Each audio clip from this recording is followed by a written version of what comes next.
भूतानि व्यक्तमध्यानि भारत अव्यक्तानि धनान्येव तत्र का परिदेवना। अव्यक्तादीनि भूतानि व्यक्तमध्यानि भारत अव्यक्तानि धनान्येव तत्र का परिदेवना। अव्यक्तादीनि भूतानि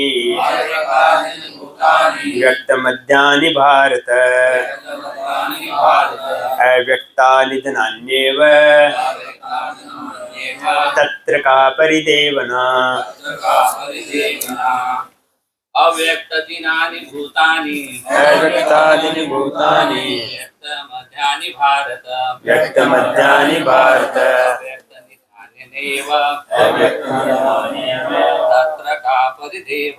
तत्र का परिदेवना।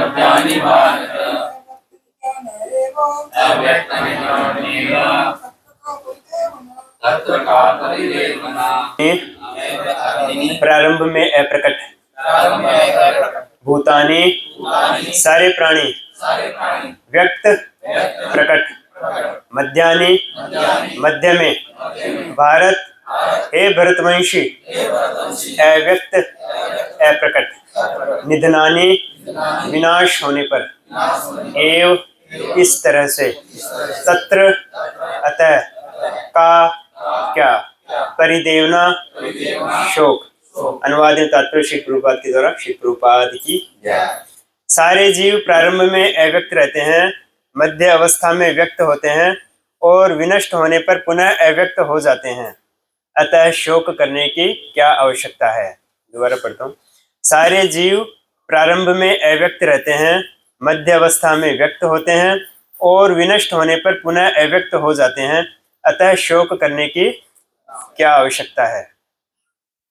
ओम ज्ञानतिमिरान्धस्य ज्ञानाञ्जनशलाकया चक्षुरुन्मिलितं येन तस्मै श्रीगुरुवे नमः। श्रीचैतन्यमनोभीष्टं स्थापितं येन भूतले स्वयं रूपकदा मह्यं ददाति स्वपदान्तिकं। वन्देऽहं श्रीगुरो श्रीयुतपदकमलं श्रीगुरोन्मेस्वांस श्रीरूपं साग्रजातं सहगण रघुनाथान्वितं तं सजीवं साद्वैतं सावधूतं परिजनसहितं कृष्णचैतन्यदेवं श्रीराधाकृष्णपादान् सहगण ललिता श्रीविशाखान्वितांस। हे कृष्ण करुणा सिंधो दीनबंधो जगत्पते गोपेश गोपिका कांत राधा कांत नमस्ते।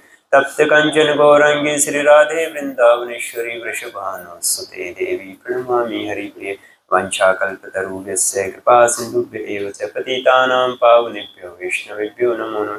जय श्री कृष्ण चैतन्य प्रभु नित्यानंद श्री अद्वैत गदाधर श्रीवासदि गौर भक्तवृंद। हरे कृष्णा कृष्णा कृष्णा हरे हरे, हरे राम राम राम हरे हरे। तो सभी का बहुत बहुत स्वागत है। ये जो सीरीज चल रही है, दूसरे अध्याय में आत्मा का ज्ञान दे रहे हैं भगवान कि अर्जुन को। जब अर्जुन मोह में आ गए थे कि मैं युद्ध नहीं करूँगा, तो भगवान बोले हैं कि जिस कारण से वो मोह में पड़ा, क्योंकि वो देहात्मक बुद्धि में था। वो अपने आप को शरीर समझ रहा था और अपने संबंधियों को शरीर से संबंधित संबंधियों को अपना मान रहा था। तो उसको लग रहा था कि सब कुछ खत्म हो जाएगा।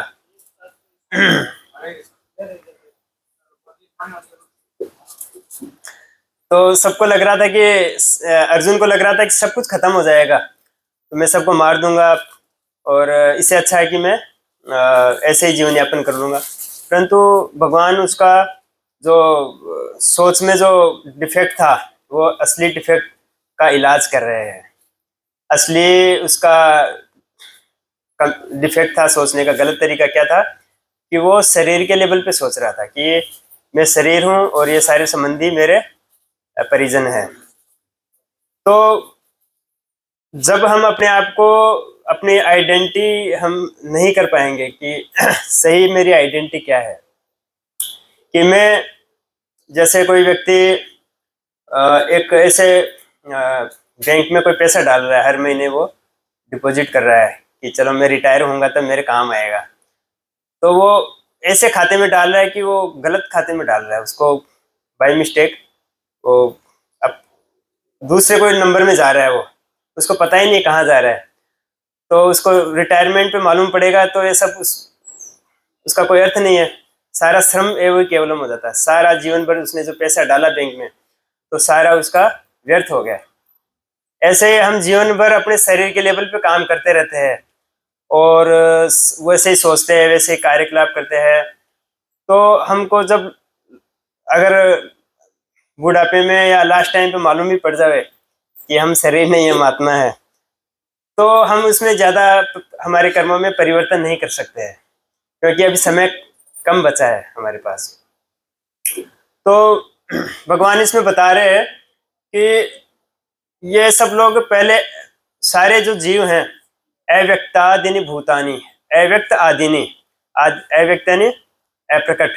जब हम बोलते हैं ना किसी का तिरुभाव दिवस होता है तो या वो अप्रकट हो गए, या भगवान के भी हम बोलते हैं कि भगवान ने लीलाएं की वृंदावन मथुरा द्वारिका में 125 साल, फिर वो अप्रकट हो गए, यानी हमारी आंखों से ओझल हो गए।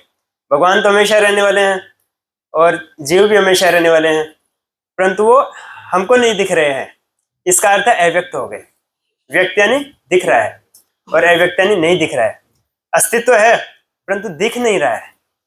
तो अव्यक्त आदिनी भूतानी, भूतानी जीव को बोलते हैं, यानी प्रारंभ में, आदि यानी प्रारंभ में अव्यक्त थे। जब मैं पूछूं कि सुनील प्रभु है, व्यसु से आए हैं, सुनील प्रभु आपका उम्र कितना है? सुनील प्रभु का 40 साल है। तो अगर कोई पूछे कि आप 45 साल पहले कहाँ थे, 40 साल तो इस शरीर में हो आप, 45 साल पहले कहाँ थे या 41 साल पहले कहाँ थे, तब आप क्या बताओगे? आपको भी पता नहीं है, तो वो अव्यक्त था। जो जिस चीज का हमको पता नहीं है तो वो अव्यक्त रहता है। तो अव्यक्त आदिनी भूतानी व्यक्त मध्यानि भारत है, फिर कुछ समय के लिए वो व्यक्त होता है मध्य में। जैसे 3 अवस्था मान सकते हैं किसी भी, आदि, मध्य और अंत। तो मध्य में कुछ समय के लिए वो दिखता है, जैसे अभी ये 40 साल के हो गए और 40 साल निकाल देंगे शरीर में, बराबर, तो वो 80 साल तक वो व्यक्त है, दिख रहे हैं। फिर वापस अभी से 40 साल के बाद में या 50 साल के बाद में जो भी है, तो वो शरीर त्याग देंगे, तो वो अव्यक्त हो जाएंगे, वो हमको नहीं दिखेंगे। फिर हम उनको हम यही कहेंगे कि अभी वो नहीं रहे, कहाँ चले गए वो हमको पता नहीं है, ये किसी का भी पता नहीं चलता है। भगवान ने अपने हाथ में रखा, कौन कहाँ जाता है, कहाँ से आता है। 84 लाख योनियों में हम भ्रमण कर रहे हैं, और भ्रमण करते करते कभी पशु पक्षी, कभी कीट पतंग, कभी नभ ये जल जंतु, ये सब बनते हुए हम सर्वश्रेष्ठ योनि मनुष्य योनि में आए हैं। तब हम ये बात समझने के लिए योग्य हुए हैं। अब हमको अथा तो ब्रह्म जिज्ञासा, अब हमको जिज्ञासा करनी है कि अब मेरा जीवन का लक्ष्य क्या है। मैं जन्मों जन्मों से भटक रहा हूँ, अनेक जीवन मैंने गुजार दिए हैं, और उस योनियों में तो विवेक नहीं रहता है, इसलिए मनुष्य जीवन को सर्वश्रेष्ठ कहा है। नरदेह अद्यम सुलभम सुदुर्लभम प्लवम सुकल्पम गुरु कर्ण धारम। तो ये नरदेह जो है, नरदेह अद्यम सुलभम सुदुर्लभम, ये हमको सुलभ हो गया है परंतु ये सुदुर्लभ है। इसके लिए हमने कितने मूल्य चुकाया है, कितना समय व्यतीत किया, अनेक योनियां पसार किया, तो ये हमको पता नहीं है, ये सुदुर्लभम है। अब इसका सदुपयोग हम कैसे कर सकते हैं? प्लवम सुकल्पम गुरु कर्ण धारम, ऐसे गुरु की खोज करें वो हमको इस भवसागर से बाहर लेके जाए। कोई भी व्यक्ति समुद्र में अपने आप तैर के बाहर नहीं आ सकता है, अपनी कितना भी शक्तिशाली व्यक्ति हो। उसी प्रकार हम सोचे कि हम हमारी शक्ति से भक्ति करेंगे, सब शास्त्र पढ़ लेंगे या जो भी है, तो हम बाहर निकल जाएंगे, नहीं आ सकते हैं। गुरु के बिना वो हम इस भौतिक जगत से छुटकारा नहीं पा सकते हैं, मतलब हम इस आध्यात्मिक जगत में प्रवेश नहीं कर सकते हैं। तो यही बता रहे हैं कि अव्यक्त अव्यक्तादिनी भूतानि व्यक्त मध्यानि भारत, और अव्यक्तान निधनान एव, और अंत में वापस अव्यक्त हो जाता है। प्रारंभ में अव्यक्त था, अंत में भी अव्यक्त है। अव्यक्तान निधनान एव तत्र का परिदेवना, परिदेवना बोलते हैं शोक को। अब शोक क्यों करते हो? तत्र का, तब क्या आवश्यकता है ये शोक करने की, जब तुम्हारा था ही नहीं कोई चीज। तो कुछ समय के लिए तुमको मिला, ये शरीर मिला या हमारे परिजन मिले, और फिर वापस वो अपने जहां से आए थे वहां चले गए। तो तुम इसमें शोक करने की क्या आवश्यकता है?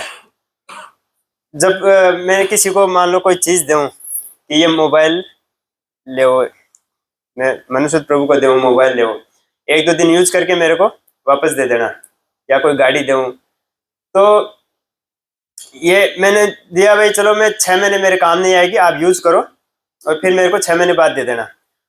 परंतु 6 महीने में इनको आसक्ति होगी गाड़ी से, बोले अब नहीं दूंगा अभी आनंद आ गया गाड़ी में बैठ के, तो ये दे नहीं रहे हैं, तो मेरे को दुख होगा कि नहीं होगा? तो ये गाड़ी तो मेरी है, थोड़े टाइम के लिए मैंने दिया था यूज करने के लिए, पर ये अपनी मानने लगे, इस पे अपना प्रभुत्व जमा रहे हैं, अपना स्वामित्व जमा रहे हैं, परंतु ये इनकी है नहीं। तो इनसे मैं वापस मांगूंगा या इनसे झगड़ा करूंगा, केस करूंगा, तो वो एक कष्ट का कारण है।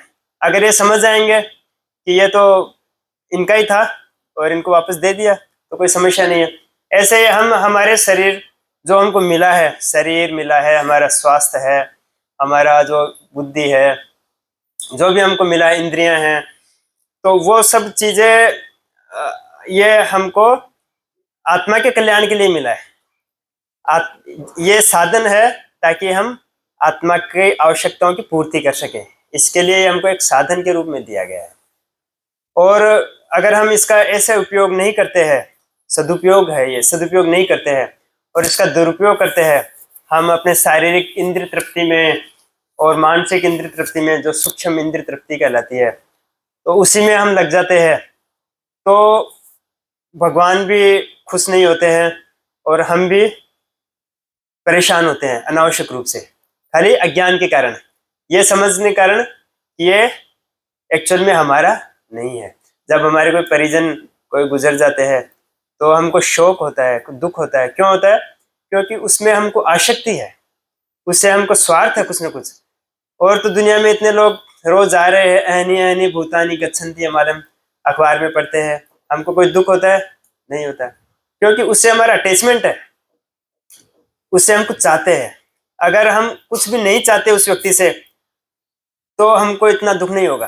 ठीक है, कुछ समय के लिए वियोग होता है तो कष्ट होता है, परंतु अगर हम हमारे मन में ऐसा रहे कि ये व्यक्ति भगवान का है, जो भी हमारे पारिवारिक जन है, ये भगवान का व्यक्ति है, भगवान कुछ समय के लिए हमारे परिवार में आया है और कुछ हमारा लेन देन है, या कुछ हमारे सब कुछ समय तक हमारे साथ रहेंगे, और मेरा कर्तव्य क्या है उसके प्रति, तो वो कर्तव्य अगर हम कर देते हैं और उससे कुछ आशा नहीं रखते हैं, तो हमको कष्ट नहीं होगा। कष्ट कब होता है? कि जैसे कोई किसी का पति मर जाता है, तो वो पत्नी कष्ट विलाप करती है कि अब हमारा पालन पोषण कौन करेगा। अगर उसको मालूम पड़ जाता है कि पहले से 1 करोड़ की इंश्योरेंस किया हुआ है, तो उसको इतना दुख नहीं होगा, पालन पोषण तो होगा आराम से, क्या दिक्कत है। ठीक है, कुछ समय के लिए चला गया, उससे वियोग होता है, तो ये आसक्ति ही है जिसके कारण हमको दुख होता है। तो हम तात्पर्य पढ़ते थोड़ा। यह स्वीकार करते हुए कि 2 प्रकार के दार्शनिक है, एक तो वे जो आत्मा के अस्तित्व को मानते हैं, और दूसरे वे जो आत्मा के अस्तित्व को नहीं मानते। कहा जा सकता है कि किसी भी दशा में शोक करने का कोई कारण नहीं है। आत्मा के अस्तित्व को न मानने वालों को वेदांतवादी नास्तिक कहते हैं। तो प्रभुपाद जी बता रहे हैं कि भगवान ऐसे समझाना चाहते हैं कि मतलब कोई भी एंगल से शोक का बनता ही नहीं है, शोक का कारण बनता ही नहीं है। अगर तुम पुनर्जन्म पे विश्वास करते हो, मतलब वेदों के अनुसार चल रहे हो, तब तो ये बताएंगे भगवान। और अगर तुम ये वेदों के अनुसार नहीं चलते हो, नास्तिक हो, तभी भी शोक करने की क्या आवश्यकता है? तभी भी शोक करना बनता नहीं है। कैसे नहीं बनता है? नास्तिक का अर्थ क्या है? न अस्ति, यानी जो भगवान को मानता है कि वो नहीं है, भगवान पे विश्वास नहीं करता है। तो अगर कोई मानता है कि भगवान नहीं है, ये तो संसार ऐसे ही बना हुआ है और पंच तत्वों से बना हुआ है, अग्नि जल वायु पृथ्वी आकाश से बना हुआ है, ये शरीर भी इसी से बना हुआ है, और ये शरीर को एक आत्मा मानता है, तो ये शरीर जब जब वो व्यक्ति शरीर मतलब उसमें प्राण नहीं रहेंगे, जब वो शरीर त्याग देगा, तो वो शरीर के जो पंच तत्व है, अग्नि जल वायु पृथ्वी और आकाश, इनसे शरीर बनता है। कोई भी भौतिक वस्तु, भगवान ने कहा ना, भूमि रापो अनलो वायु खम मनो बुद्धि रेव। तो ये 5 चीजों से कोई भी चीज बनती है। जैसे हम देखते हैं, ये कुर्सी है या टेबल है या माइक है या स्पीकर है, ये सभी चीजें इन्हीं पंच तत्वों से बनी है। तो जो तत्व हैं, जो सूक्ष्म तत्व हैं, वो यही होते हैं, उनका रूपांतरण होता है, उसको हम अलग अलग रूपों में देखते हैं। तो जो शरीर अगर नहीं रहता है, तो वो शरीर वापस वो विलीन हो जाता है, वही पंच तत्वों में चला जाता है। जैसे हम भागवत में 3रे स्कंद में कपिल देव अपनी माता देवहूति को बताते हैं, उसमें आता है कि भौतिक जगत के जो सिद्धांत है, उसमें बताते हैं कि भौतिक जगत कैसे बनता है, कि प्रधान होता है, फिर महतत्व होता है, फिर महतत्व से मिथ्याहंकार, मिथ्याहंकार से ये जो 24 तत्व निकलते हैं।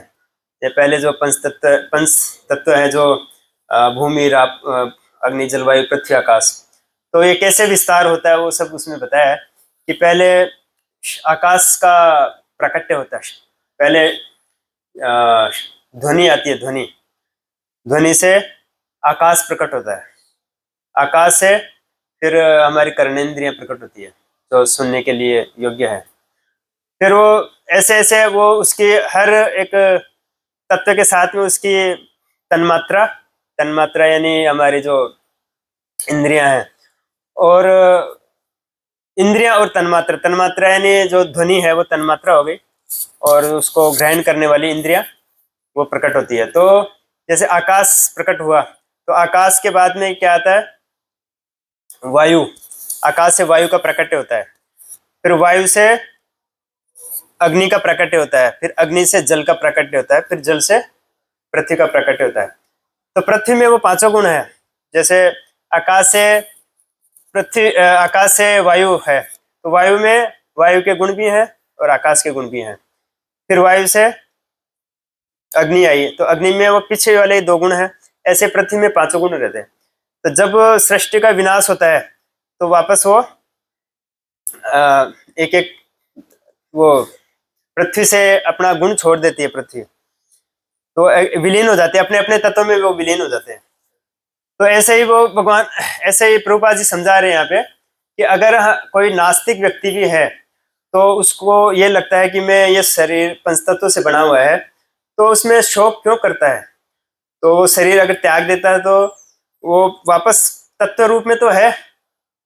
हालांकि वो जैसे पानी है, पानी, पानी को गर्म करते हैं, या वाष्प बन के, जैसे धूप में वाष्प बन के वो उड़ जाती है आकाश में, वाष्पीकृत हो जाता है, तो उसका अस्तित्व खत्म नहीं हो गया, वो आकाश में वाष्प फॉर्मेट में है। ऐसे ही जो शरीर है, फिर हम देखते हैं बारिश का मौसम है, तो वो सारा जो पानी गया है आकाश में, जो गर्मी में गया है, 8 महीने में गया है, वो बारिश के 4 महीनों में कितना पानी बरसता है, तो हम परेशान हो जाते हैं, इतना पानी बरस रहा है, कब बंद होगी बारिश? तो वो पानी कहाँ से गया? जमीन से गया, तो उसका फॉर्मेट चेंज हो गया। ऐसे ही ये शरीर जब छोड़ देते हैं हम, तो वापस वो पंचतत्व में विलीन हो जाते हैं। जैसे कि हम हिंदू लोग उसको जला देते हैं, तो वो वापस अग्नि के द्वारा पंचतत्व में विलीन हो जाता है, राख बन जाती है। और पारसी लोग है जो फेंक देते हैं चील कौवों को खिलाने के लिए। तो चील कौवे खाते हैं और चील कौवे की वो मल बन जाता है वो। और मुसलमान लोग क्या करते हैं, दफना देते हैं, तो वो उससे सड़ जाता है और उसे कीड़े कीड़े बनते हैं। तो ऐसे राख, कृमि और विष्टा ऐसे बनते हैं वो। तो वो सारा जो वापस कैसे बनता है शरीर, वापस वही जमीन में सब मिल गया, जमीन से ही वापस वो वनस्पति या पौधों के द्वारा वो हमको अनाज है, फल है, वो सब हमको प्राप्त होता है। और वही तत्व वापस हमारे भोजन में आते हैं और वही भोजन से हमारा शरीर बनता है, एक नया शरीर का विकास होता है माता पिता के द्वारा। एक पानी के बुलबुले के द्वारा वो इतना बड़ा शरीर हमको धीरे धीरे विकास करते हुए मिलता है। तो यही बता रहे हैं कि इसमें नास्तिक है तो भी हमको शोक नहीं करना। यदि हम इस तर्क के लिए इस नास्तिकतावादी सिद्धांत को मान भी लें तो भी शोक करने का कोई कारण नहीं है। आत्मा के पृथक अस्तित्व से भिन्न सारे भौतिक तत्व सृष्टि के पूर्व अदृश्य रहते हैं। इस अदृश्य रहने की सूक्ष्म अवस्था से ही दृश्य अवस्था आती है। जिस प्रकार आकाश से वायु उत्पन्न होती है, वायु से अग्नि, अग्नि से जल, जल से पृथ्वी उत्पन्न होती है, पृथ्वी से अनेक प्रकार के पदार्थ प्रकट होते हैं, यथा एक विशाल गगनचुंबी महल पृथ्वी से ही प्रकट होता है। जब इसे ध्वस्त कर दिया जाता है तो वह अदृश्य हो जाता है और अंततः परमाणु रूप में बना रहता है। शक्ति संरक्षण का नियम बना रहता है। तो इसमें बता रहे कि जैसे प्रभुपाद जी बता रहे, एक कोई व्यक्ति है, किसी ने बिल्डिंग बनाई, कोई 10 माले की बिल्डिंग बनाई और कोई कारण से वो गिर जाती है, तो इसका अर्थ है कि वो बिल्डिंग हमको कुछ व्यक्त हुई और फिर जब वो गिर गई तो वो अव्यक्त हो गई। अब वो बिल्डिंग नहीं है, उसके तो तत्व है, जैसे ईंट है, रोड़ी है, कंक्रीट है, वो अपने जहां से आई थी वहीं पे वैसे ही बन गई वो।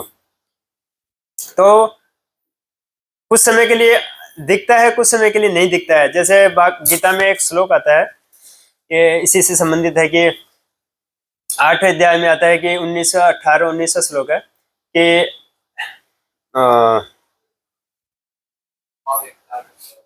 अव्यक्ता व्यक्तवे सर्वे प्रभवन्ते अहर आगमे रात्रागमे प्रलीयन्ते तत्र वाव्यक्त संज्ञके। कि अव्यक्ता व्यक्तवे सर्वे, कि प्रारंभ में सभी जीव अव्यक्त से व्यक्त होते हैं। अव्यक्ता व्यक्तवे सर्वे प्रभवन्ते अहर आगमे, अह यानी दिन, प्रभवन्ते अहर आगमे।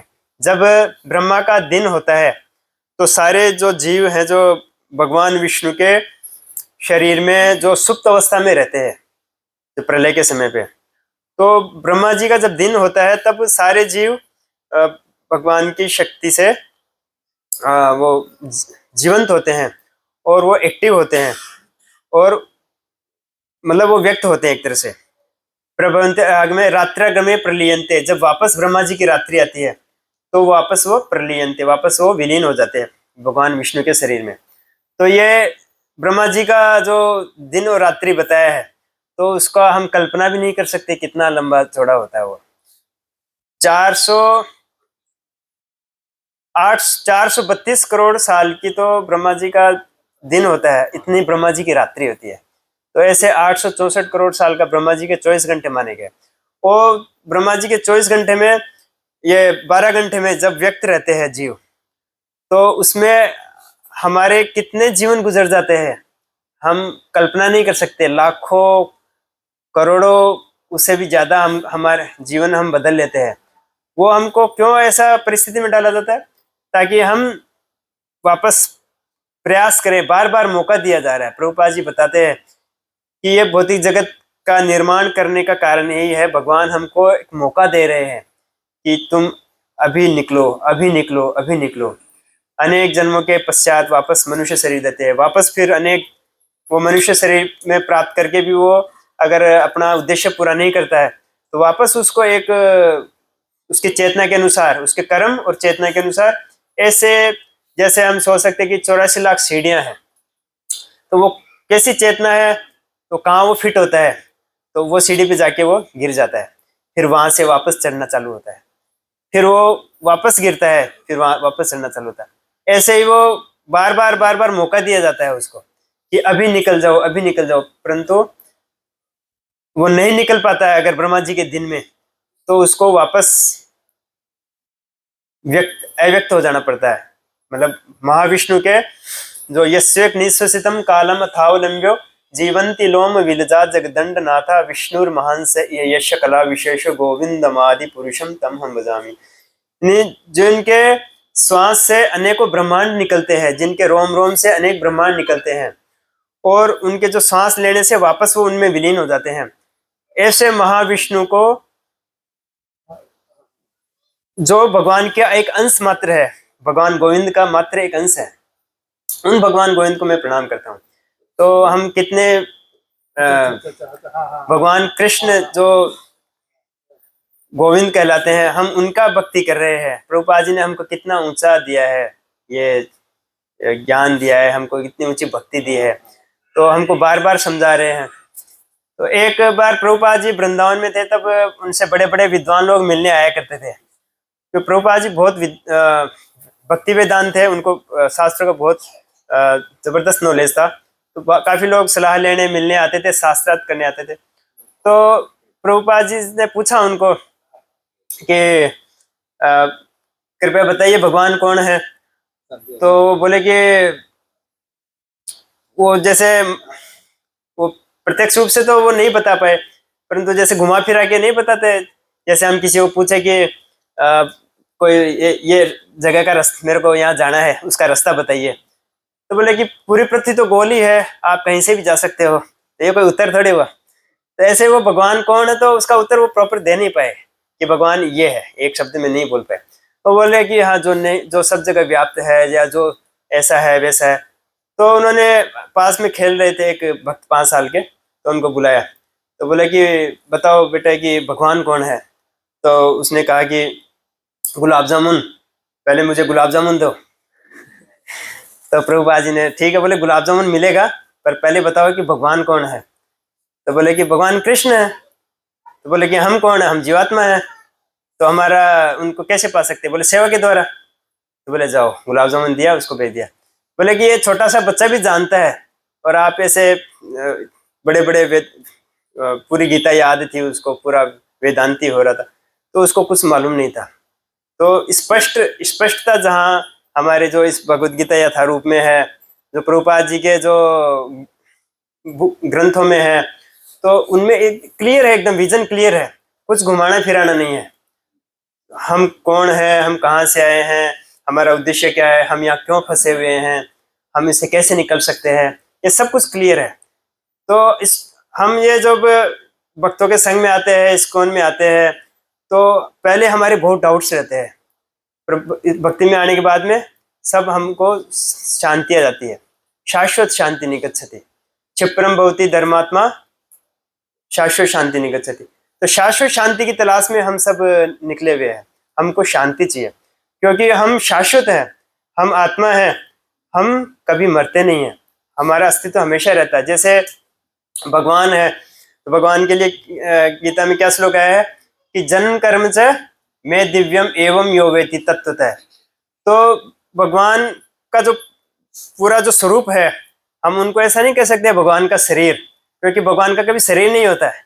भगवान तो पूरा खुद ही आत्मा ही है, पूरे पूरे के पूरे। तो भगवान का जो स्वरूप है, भगवान का जो, तो उनसे हम संपर्क करते हैं, मतलब उनके टच में आते हैं भक्ति के द्वारा, तो हमारी आत्मा सुप्रसिद्ध होती है, हमारी आत्मा भी प्रसन्न हो जाती है, और हमको जो शाश्वत शांति चाहिए वो हमको प्राप्त होता है। क्योंकि हमारा शरीर देही नित्य अवध्योयम देहे सर्वस्व भारत है। तो देही कौन है, हम आत्मा है, हम देही है। तो नित्य अवध्योयम, ये कभी मरता नहीं है, और देह जो है वो हमेशा नाशवान ही रहता है। तो हमारा संपर्क वो नाशवान वस्तु से हो गया है। ये शरीर में हम आ गए हैं, तो शरीर और आत्मा का मिलन हो गया है, तो उसको भौतिक जगत में डाल दिया गया है, तो वो हम छटपटा रहे हैं। तो हम जो क्षणिक वस्तुएं हैं उसी में सुख ढूंढ रहे हैं। परंतु जब हम ज्ञान हो जाता है, हम जान जाते हैं कि शाश्वत वस्तु क्या है, शाश्वत शांति क्या है, शाश्वत लक्ष्य क्या है हमारा, हमको जाना कहाँ है, हमको असली सुख कैसे मिलेगा, तब हम वो क्रियाएं करते हैं, तब हमको असली शांति मिलती है। तो वो सब क्रियाएं करने का क्या नाम क्या है, उसको हम भक्ति कहते हैं। तो वो सब क्रियाएं जो, फिर हम बार छोटी छोटी बातों में विचलित नहीं होंगे। जो भी भक्त होते हैं ना, तो वो अर्जुन ने कहा कि जो 3 गुणों से परे है तो उसका लक्षण क्या है, वो कैसे उठता बैठता चलता है। तो वो भगवान बोलते हैं कि वो उसमें आता है गीता में कि उसके जो प्रकृति के 3 गुणों से वो प्रभावित नहीं होता है, और वो राग द्वेष भय क्रोध इनसे ऊपर उठ जाता है। तो हम भक्तों के संग में आएंगे, धीरे धीरे हम, ये भक्ति क्या है, पूरी शुद्धिकरण की प्रक्रिया है। हमारे जो अस्तित्व को शुद्ध करना है। हम जन्म जन्म से हमारे ऊपर तो करोड़ों जन्मों से हमारे जीवन के और इस जीवन के भी हमारे जो कलमश के पहाड़ हमारे हृदय पे जमा हो गए हैं। जैसे एक पेन ड्राइव में कितनी छोटी सी चिप होती है, उसमें कितने 50 GB 60 GB के 100 GB के तक के डाटा आ जाते हैं, इतना विशाल सागर। वैसे ही हमारे हृदय में ऐसे वो सूक्ष्म रूप में अंकित हो गए हैं। तो वो मलों का पहाड़ कैसे हटेगा, भगवान का स्मरण करने मात्र से, भगवान का चिंतन करने मात्र से। तो देवहूति माता को बता रहे हैं इसमें 3रे स्कंद में कपिल देव कि भगवान ये एक अस्त्र है जो भगवान का स्मरण करने मात्र से, भगवान के जो चरणारविंद का स्मरण करने से वो कलमश के पहाड़ भगवान अपने वज्र से नष्ट कर देते हैं। भगवान के जो चरण कमल हैं उनका ध्यान करते हैं हम, तो हमारे जो हृदय के अंदर जो संचित मल के पहाड़ हैं, क्योंकि पहाड़ कोई छोटे मोटे अस्त्र से नहीं कट सकता है, वो वज्र से ही कटता है।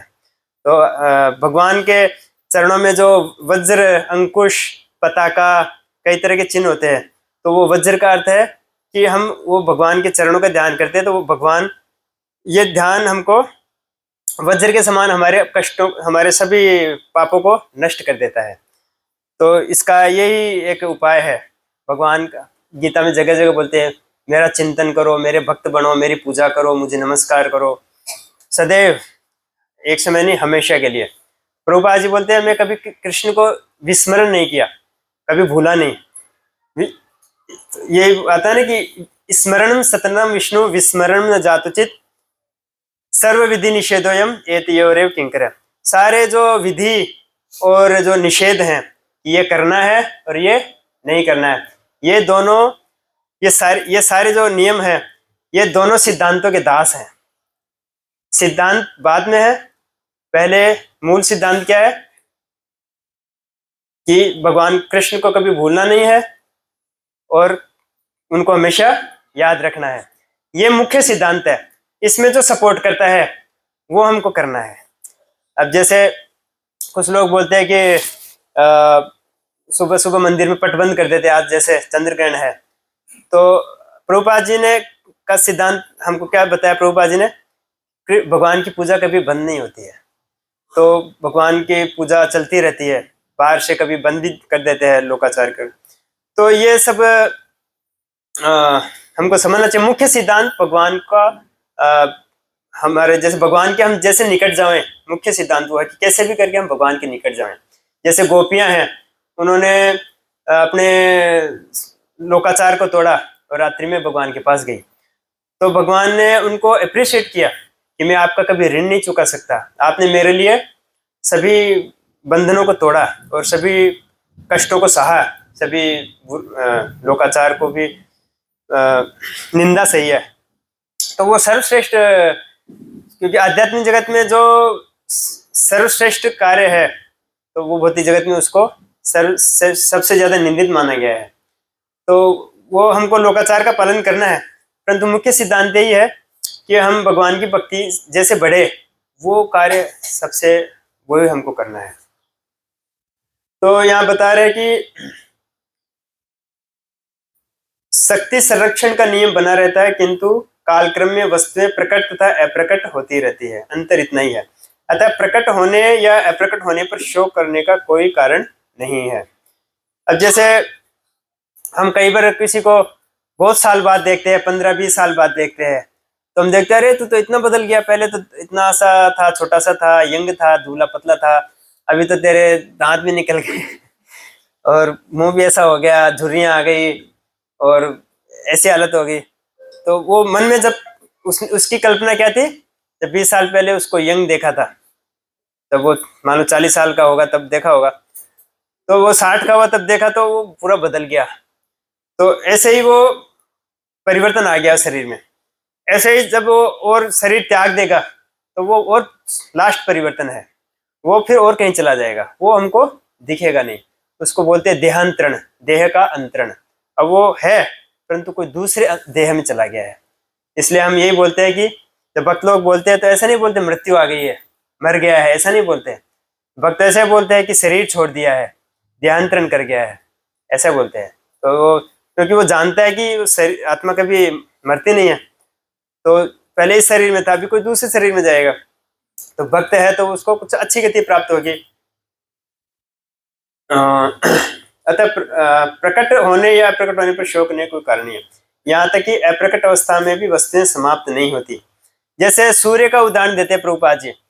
जैसे अभी रात्रि हो गई है, सूर्यास्त हो गया है, तो इसका अर्थ ये नहीं कि सूर्य कल सुबह नया बन के आएगा, सूर्य अभी खत्म हो गया, ऐसा नहीं है। सूर्य हमको नहीं दिख रहा है, सूर्य तो है। जैसे कभी रात्रि को चंद्रमा नहीं दिखता बादल के कारण, इसके कारण ये नहीं कि बादल चंद्रमा नहीं है, चंद्रमा है पर वो हमको दिख नहीं रहा है, वो अभी अप्रकट है। ऐसे ही कोई भी जीव हमारे घर में जन्म लेता है तो वो नया जन्म नहीं है, वो पहले भी कहीं ना कहीं था, उसका अस्तित्व था, परंतु अब हमारे घर में वो प्रकट हुआ है, ऐसा हम समझ सकते हैं। प्रारंभिक तथा अंतिम दोनों अवस्थाओं में ही सारे तत्व प्रकट रहते हैं, केवल मध्य में वे प्रकट होते हैं, और इस तरह इससे कोई वास्तविक अंतर नहीं पड़ता।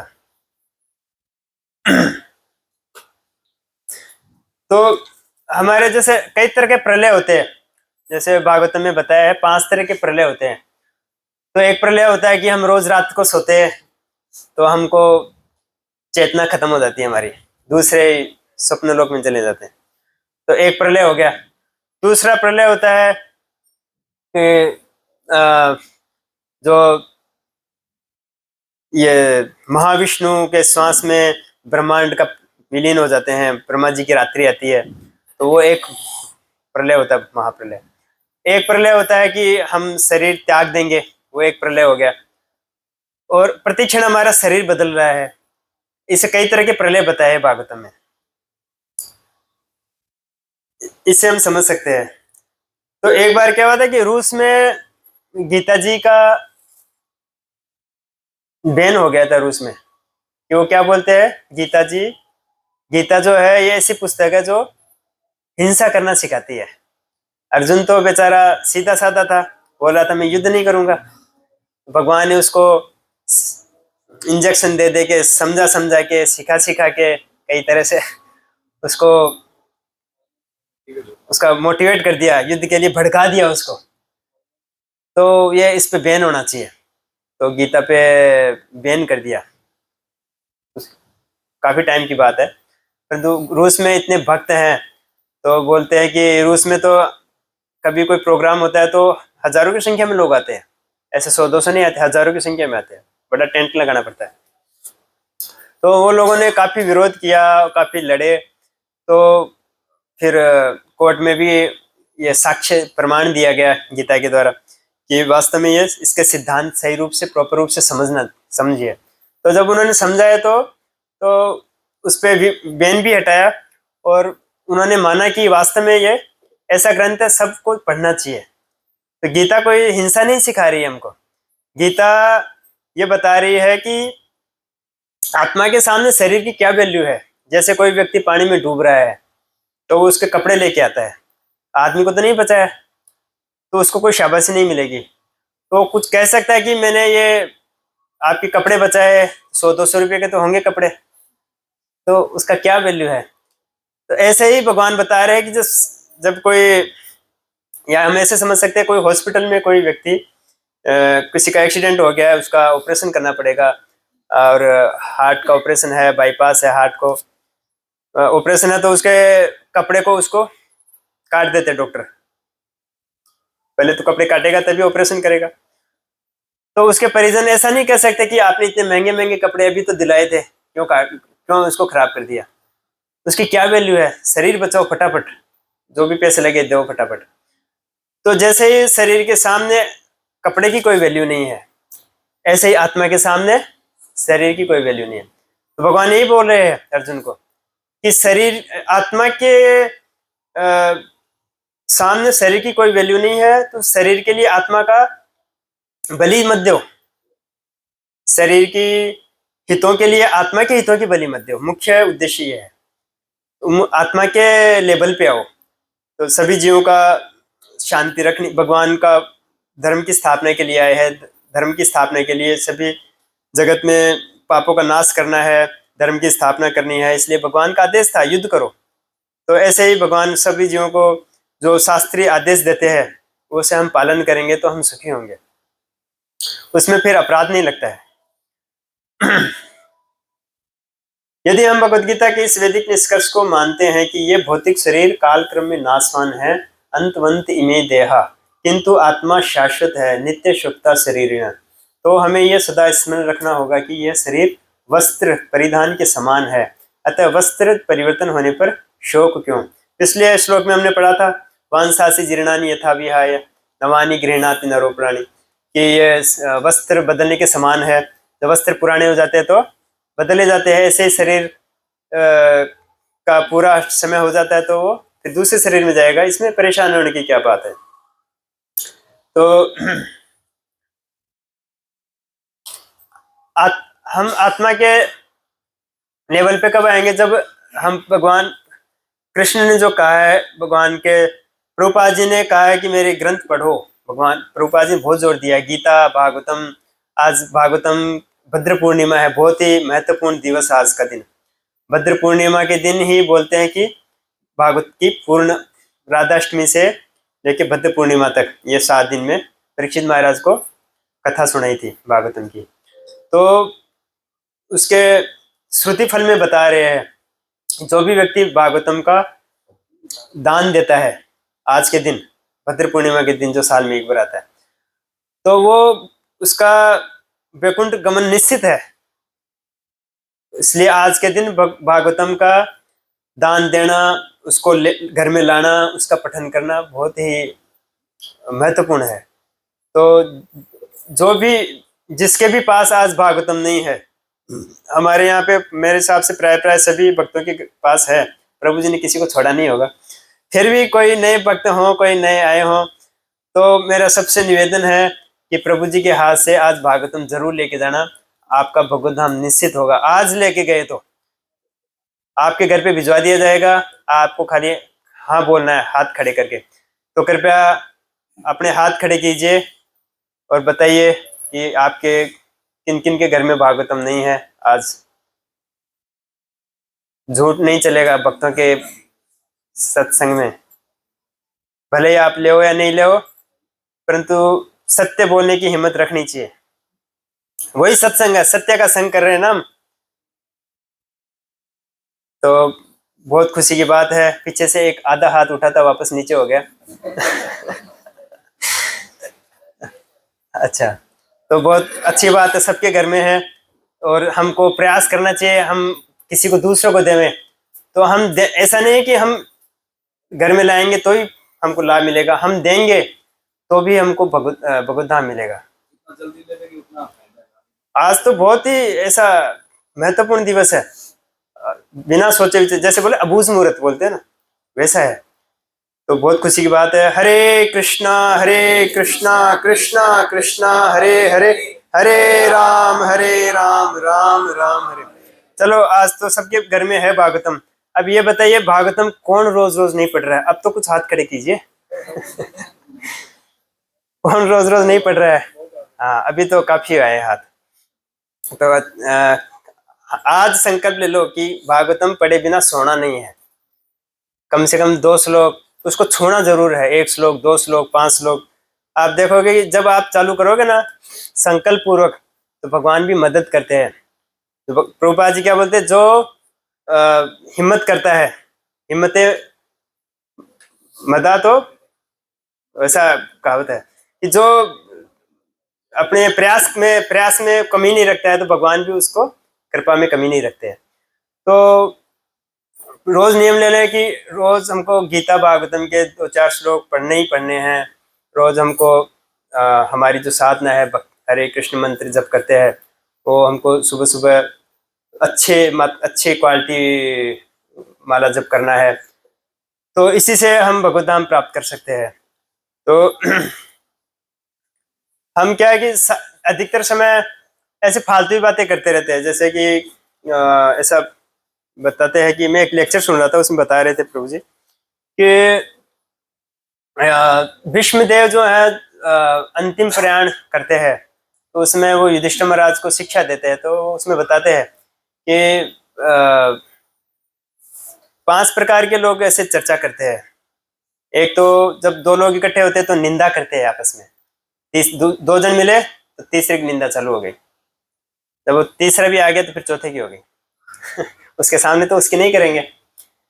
और दूसरी प्रकार की बातें कैसे होती है, व्यर्थ की बातें, उसका कोई अर्थ नहीं है, फालतू की बातें, तो कोई जीवन में कुछ लाभ देने वाली नहीं है, ना तो भौतिक जीवन में ना देती जीवन में। तीसरी प्रकार की बातें होती है वो हितकारी होती है, चलो भौतिक जगत में तो हितकारी है। चौथी प्रकार की बातें है कि वो धार्मिक होती है, कुछ अच्छी बातें हैं, धर्म से संबंधित होती है। और फिर 5वीं होती है कि वो हरि कथा होती है। मत चित्ता मत गत प्राणा बोधयंत परस्परम कथयंत समाम नित्यम तुष्यंति जरमंति। तो वो भगवान की हरि की कथाएं चलाने में अपना समय व्यतीत करते हैं। तो वे स्तर है अलग अलग। श्रोतव्यादिन राजेंद्र नृणाम संति सहस्त्रश अपश्यत आत्मतत्व ग्रहेशु ग्रहमेदिना। कि सुनने के लिए हजारों विषय है, सुनने के लिए, बोलने के लिए, परंतु हमारा समय कम है। मुख्य समस्या यह है, हम वो सब कर सकते हैं परंतु हमारे पास समय लिमिटेड है। चाणक्य पंडित क्या बोलते हैं कि हमारा सब धन लेके भी हम 1 मिनट का समय, कुछ क्षण हम खरीद नहीं सकते हैं। तो जो इतना कीमती है तो उसको हम व्यर्थ की चीजों में क्यों गंवाएं। तो ये तो ऐसा हो गया कि हम मूल्यवान चीज देके कम मूल्य की चीजें खरीद रहे हैं। तो हमारा जो समय है उसको हम सदुपयोग करें। अव्यर्थ कालत्वम, हम ग्रंथ शास्त्र पढ़ें, लेक्चर सुने और भगवान के नामों का जप करें, सत्संग अटेंड करें। ये असली जीवन है, ये असली जीवन है। तो ये इसका कभी क्षय नहीं होता है। तो सूर्य किसका, जो आयु हरतिर वे पुंसाम उद्यन अस्तन से ये नसो। उदय होता हुआ और छिपता हुआ सूरज हमारी आयु को खा रहा है रोज, दिन प्रतिदिन। जैसे हम एक एक पेज पलटते हैं तो एक दिन किताब पूरी हो जाती है, ऐसे एक एक दिन निकलते निकलते हमारा जीवन पूरा हो जाता है, हमको पता नहीं लगता है। जैसे हम मोबाइल में रील चलाते रहते हैं तो कब 1 घंटा निकल जाता है पता नहीं लगता है। तो हमको बड़ा सावधान रहना पड़ेगा, साधु सावधान। तो हम एक एक दिन, एक एक समय को सदुपयोग करें अधिक से अधिक।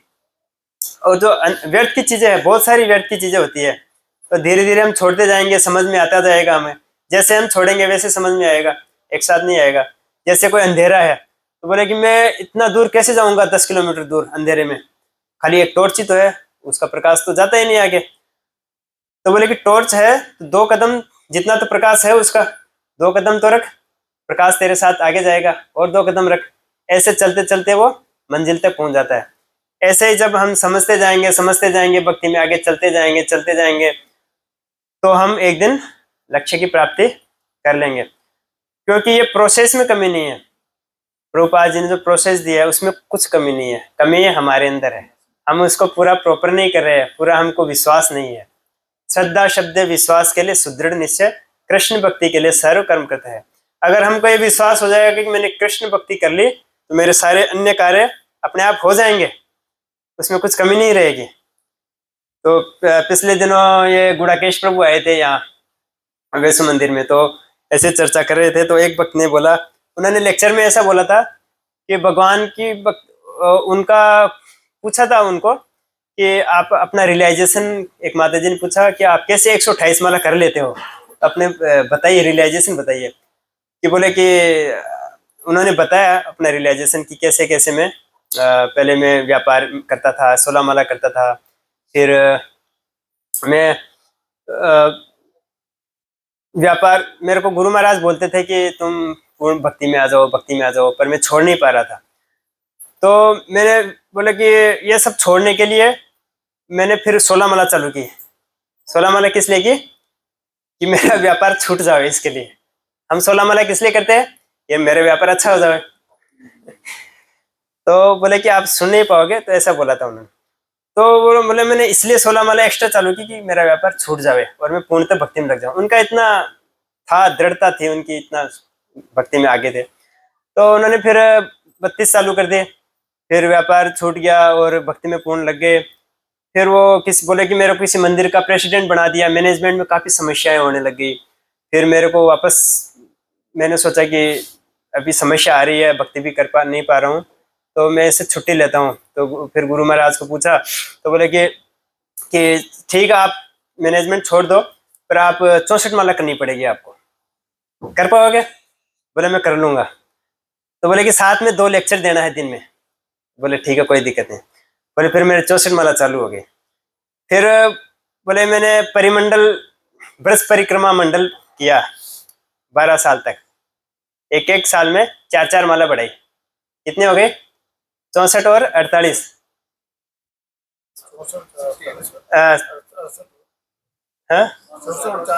68, 64 और 68 कितनी हो गई?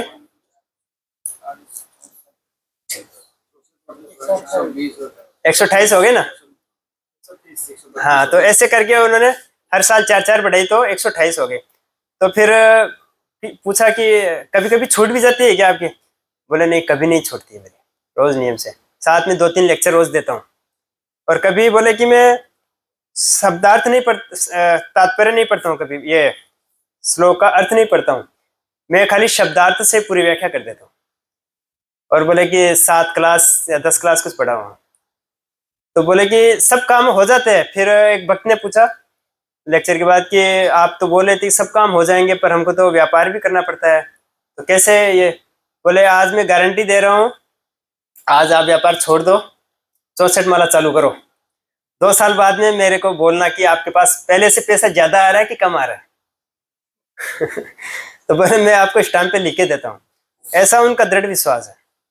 तो सब काम होते हैं, पर हम ऐसा ही तात्कालिक हमको डिसीजन नहीं लेना चाहिए। हमारी जो क्या हमारा स्तर है, हमारे गुरु का क्या आदेश है, उस हिसाब से। परंतु सब काम हो जाते हैं।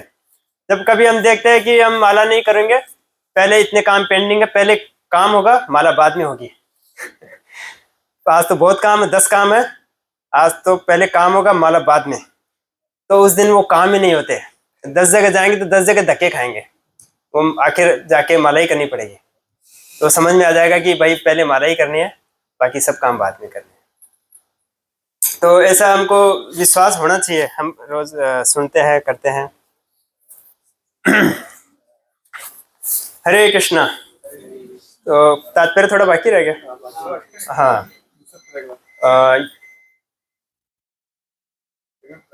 यदि हम भगवद गीता के वैदिक निष्कर्ष को मानते हैं कि ये भौतिक शरीर कालक्रम में नाशवान है, किंतु आत्मा शाश्वत है, तो हमें यह सदा स्मरण रखना होगा कि यह शरीर वस्त्र के समान है, अतः वस्त्र परिवर्तन होने पर शोक क्यों? शाश्वत आत्मा की तुलना में भौतिक शरीर का कोई यथार्थ अस्तित्व नहीं होता। यह स्वप्न के समान है। स्वप्न में हम आकाश में उड़ते हैं या राजा की भांति रथ पर आरूढ़ हो सकते हैं, किंतु जागने पर देखते हैं कि न तो हम आकाश में हैं न रथ पर। वैदिक ज्ञान आत्म साक्षात्कार को भौतिक शरीर के अनअस्तित्व के आधार पर प्रोत्साहन देता है। अतः चाहे हम आत्मा के अस्तित्व को माने या न माने, शरीर नाश के लिए शोक करने का कोई कारण नहीं है। तो भगवान को शोक बिल्कुल भी पसंद नहीं है। शोक मत करो। शोक भूतकाल का शोक होता है, भविष्य काल का मोह होता है, वर्तमान का मोह होता है, भविष्य की चिंता होती है। हमेशा हम शांति से नहीं बैठ सकते। कभी भी एक थोड़े समय भी हमको मन में शांति नहीं रहती है। क्या होगा, क्या होगा, क्या होगा। शारीरिक कष्ट है, मानसिक चिंताएं हैं, उद्विग्नताएं हैं और शोक है। पदम पदम यति विदाम, ये भौतिक जगत का अस्तित्व ही ऐसा बनाया भगवान ने कि यहाँ पे कभी भी शांति से हम कुछ समय भी हम रह नहीं सकते हैं, हमेशा चिंता रहती है। हम ऐसा सोचते हैं कि ये समस्या खत्म हो जाएगी तब मैं शांति होऊंगा, ये समस्या खत्म हो जाएगी तब मेरे को शांति मिलेगी, अभी मेरा बिजनेस सेटल हो जाए, अभी मेरे बच्चे पढ़ ले हुए, अभी मैं बच्चों की शादी कर दूं, तब मेरे को शांति मिलेगी, तब मैं अच्छे से भक्ति करूंगा। वो दिन कभी नहीं आएगा। जैसा चल रहा है उसी में हमको भक्ति करनी है, वो दिन कभी नहीं आएगा। ये भगवान बोलते हैं ना कि दुखालयम अशाश्वतम, यहाँ पे दुखालय में सुख कैसे प्राप्त करोगे? जब पुस्तकालय में पुस्तकें मिलती हैं, शिक्षालय में शिक्षा मिलती है, और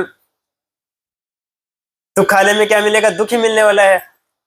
तो हम अगर सुख ढूंढ रहे हैं तो हम अपने आप को धोखा दे रहे हैं, कष्ट जनरेट कर रहे हैं।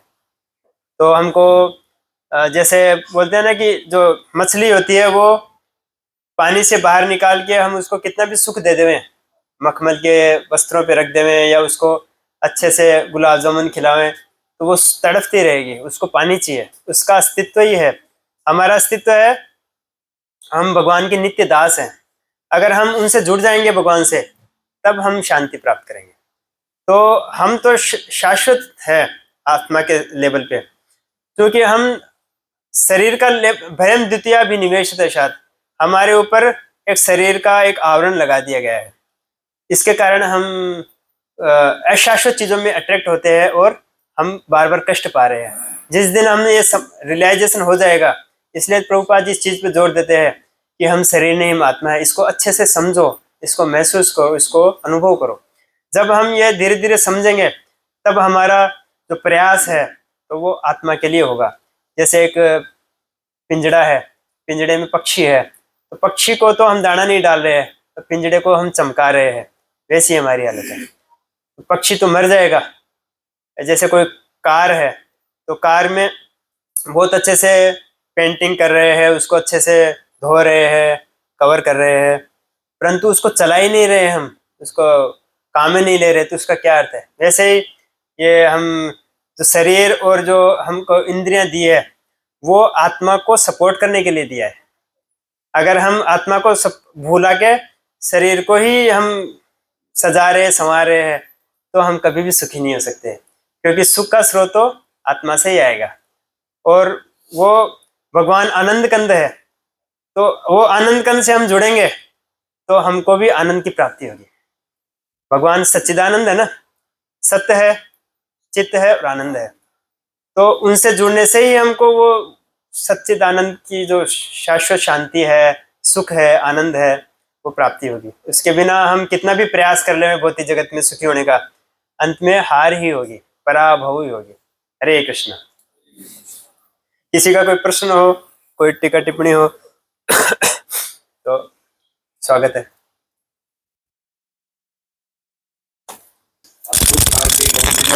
और प्रभु जी को इतनी सुंदर माला पहनाई जा रही है, हमने तो कभी नहीं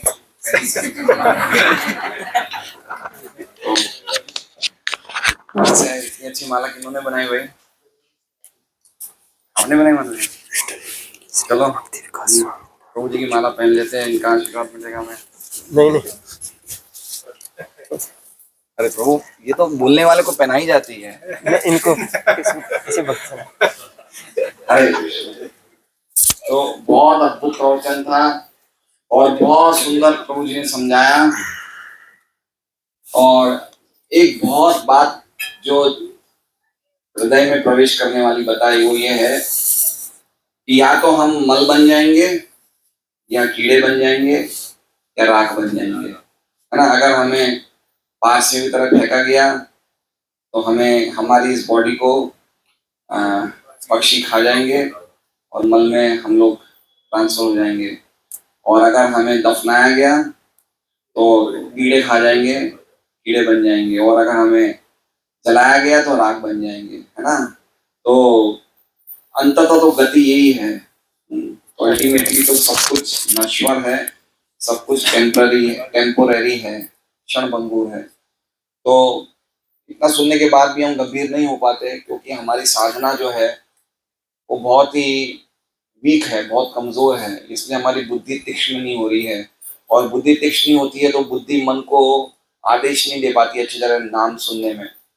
इसलिए प्रभु जी ने बताया है कि हमारा एक ही नियम होना चाहिए, जो सबसे बड़ा नियम है, स्मर्तव्यम सततम विष्णुर विस्मर्तव्यम न जातुते सर्व वेदानि चेदासुर एतयोरेव कींकरः, कि सदैव भगवान का स्मरण करो और कभी भी उन्हें नहीं भूलो। तो ये चीज बहुत ही अद्भुत चीज है कि हमें समझना चाहिए कि हम कितने जन्मों से शरीर बदल रहे हैं, एक स्थान से दूसरे स्थान पे जा रहे हैं।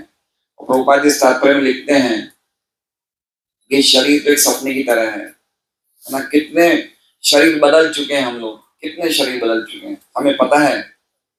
एक भी शरीर के बारे में स्मरण है तो इसका मतलब सपना ही है ना, हमें कुछ नहीं पता। सपना देखते हैं रात को, सुबह भूल जाते हैं।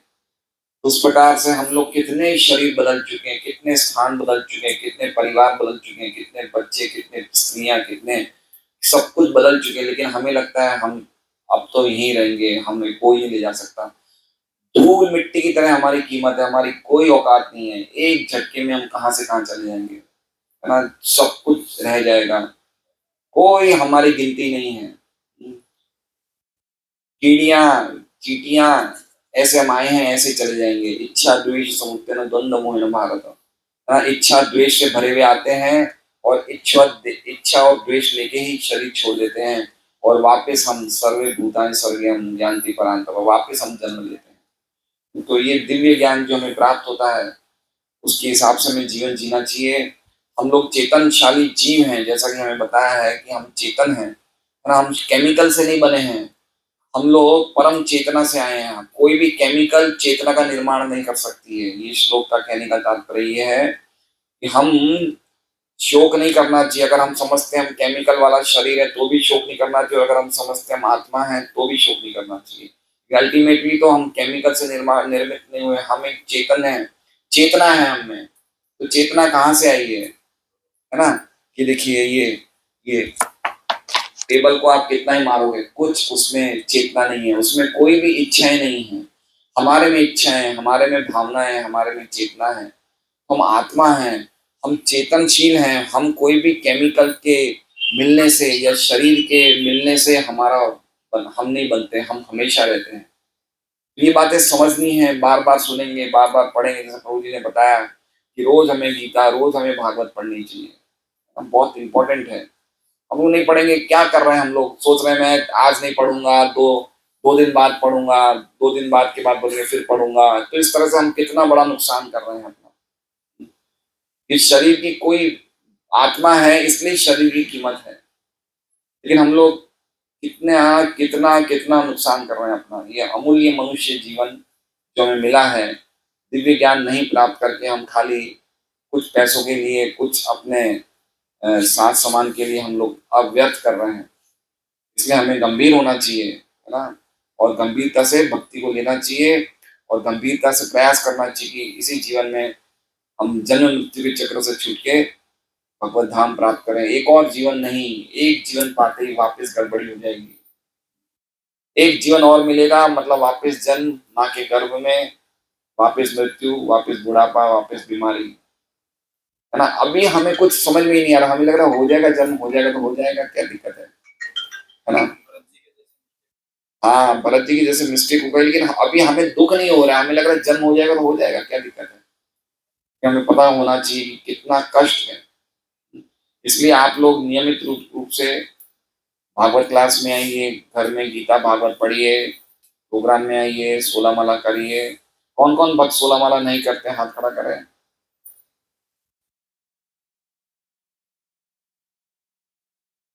नरपत जी आप तो करते थे, तो आप तो इतने रेगुलर भक्त हैं, आप ऐसा कर रहे हैं तो फिर दूसरे भी लोगों को क्या असर होगा। और तो मेरा निवेदन है आप लोग सब करिए। प्रभुपाद आचार्य है, वो हमें गारंटी देते हैं 16 माला करोगे, 4 नियम पालन करोगे तो भगवान के धाम जाओगे। अब नहीं करेंगे तो कब करेंगे। भारत जैसा देश मिला है, मनुष्य शरीर मिला है, भक्तों का संग मिला है ना, गीता भागवत का संदेश मिल रहा है, सब कुछ अनुकूल सुविधाएं मिलने के बावजूद भी अगर हम नहीं करेंगे तो हमसे बड़ा दुर्भाग्यशाली कौन होगा। जैसा प्रभु जी ने बताया कि हमारे भक्त 128 माला रोज करते हैं, है ना। और आज से नहीं कर रहे, मेरे हिसाब से शायद 25-30 सालों से कर रहे हैं। 35-40 साल की थी तब से उन्होंने व्यापार काम धंधा सब छोड़ दिया था। तो इसे कहते हैं श्रद्धा। तो हम कम से कम उस लेवल तक नहीं, एटलीस्ट कम से कम 16 माला तो कर सकते हैं, 2 घंटा भागवत ग्रंथ गीता भागवत पढ़ सकते हैं, इतना तो हमें करना चाहिए कम से कम। हरे कृष्णा।